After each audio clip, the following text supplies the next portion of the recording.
Hello friends, മറ്റൊരു വീഡിയോയിലേക്ക് സ്വാഗതം. ഇന്ന് ഞായറാഴ്ചയാണല്ലോ, അപ്പോൾ പ്രത്യേകിച്ച് ഞങ്ങൾക്ക് ഇന്നൊരു പരിപാടിയൊന്നുമില്ല. അപ്പോൾ വൈകിട്ടായപ്പോൾ ഞങ്ങൾ വിചാരിച്ചു ജസ്റ്റ് ഒന്ന് പുറത്ത് പോകാമെന്ന്. അപ്പോൾ അതിനുള്ള ഒരുക്കങ്ങളാണ് നിങ്ങൾ കാണുന്നത്. അപ്പോൾ ഒന്ന് ബാക്കി വിശേഷങ്ങൾ നമുക്ക് അവിടെ ചെന്നിട്ട് കാണാം.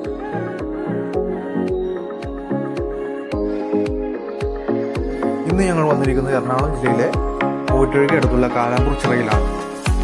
ഈവനിങ് വാക്കിന് വന്നവർക്കും റിലാക്സ് ചെയ്യുന്നവർക്കും നല്ലൊരിടമാണിത്. ശാന്തമായ അന്തരീക്ഷവും നല്ല കാറ്റും പിന്നെ ചിറയിലെ വെള്ളവും പ്രത്യേക ഭംഗിയാണ്. കട കണ്ടപ്പോൾ തന്നെ എനിക്ക് വിഷമം. ഞാനൊന്ന് ഹോർലിക്സും ഒരു കട്ട്ലേറ്റും കഴിച്ചു. വൈകുന്നേരങ്ങളിൽ ഇവിടെ വന്നിരിക്കുന്ന രസമാണ്. പിന്നെ ഫാമിലി ആയിട്ട് വരുന്നവർക്കാണ് നല്ല എൻ്റർടൈൻമെൻ്റ് ആയിരിക്കും. പിന്നെ ഇവിടെ ബോട്ടിംഗ് ഉണ്ട്, അത് നല്ലൊരു എക്സ്പീരിയൻസ് ആയിരിക്കും എല്ലാവർക്കും. പിന്നെ നൈറ്റ് ആകുമ്പോഴേക്കും ഇവിടെ നല്ല ലൈറ്റൊക്കെ ഇടും, അപ്പോൾ ഒരു പ്രത്യേക വൈബാണ് കാണാൻ. അപ്പോൾ ഓക്കെ ഫ്രണ്ട്സ്, അടുത്ത വീഡിയോയിൽ കാണാം.